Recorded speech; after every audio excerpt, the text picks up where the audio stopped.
Bom, pessoal, o meu nome é Luan, eu sou psicólogo clínico e hoje eu gostaria de falar com vocês um pouco sobre quais são os obstáculos encontrados por algumas pessoas que pretendem ingressar, no acompanhamento psicoterapêutico, desenvolver uma relação psicoterapêutica. Nesses anos que eu trabalho como psicólogo, eu consegui observar a constituição de algumas ideias individuais e sociais de que o indivíduo que busca um serviço de psicoterapia ele muitas vezes é julgado ou auto-julgado como um indivíduo fraco, uma pessoa fraca.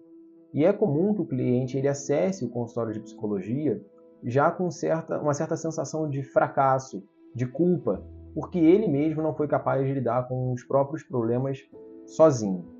O interessante aqui é que há mais ou menos um reconhecimento de que os indivíduos psicologicamente fortes ou emocionalmente fortes são aqueles que lidam com seus problemas, com as suas dificuldades ou com seu sofrimento sozinhos, de uma maneira individual, que eles lidam com o sofrimento por conta própria. Esses são os indivíduos independentes, são os estoicos, por exemplo. E eles podem assumir uma mentalidade rígida, onde se segue em frente apesar dos problemas que estão acontecendo, né? O irônico de tudo aqui é que não necessariamente são essas as pessoas rígidas que estão, em último caso, prosperando sobre como lidar com essas situações.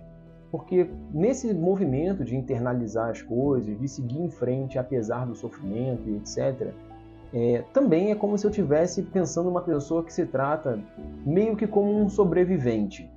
E para que ela, por exemplo, consiga, em alguns casos, lidar, por exemplo, com esse seguir em frente, o movimento que é feito é meio esse que de desatenção ou de desconexão com coisas que são relativamente importantes para nós, como, por exemplo, o campo dos afetos, as emoções, os sentimentos e outras coisas. E se tratando assim como sobreviventes, geralmente são pessoas que internalizam o afeto, que possuem alguma dificuldade em ser vulnerável, em baixar a guarda, por exemplo, e que geralmente não pedem ajuda ou apoio.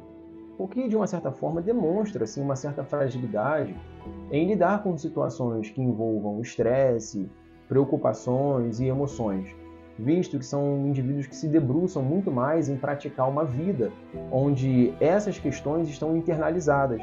Então, por um outro lado, é como se eu estivesse pensando que são indivíduos que lidam bem com a vida, desde que essa vida seja meio que sem música, meio que sem necessidade de demonstrar emoções. Então a gente pode pensar que é como se eu estivesse constituindo uma imagem onde o sofrimento ele se torna uma rigidez na vida da pessoa. Mas como que a pessoa resolve essa rigidez? Como que ela paga essa rigidez? Ela coloca sobre si mesma uma outra situação, uma outra condição de rigidez e paga a rigidez com outra rigidez, resultando assim na constituição de um sobrevivente.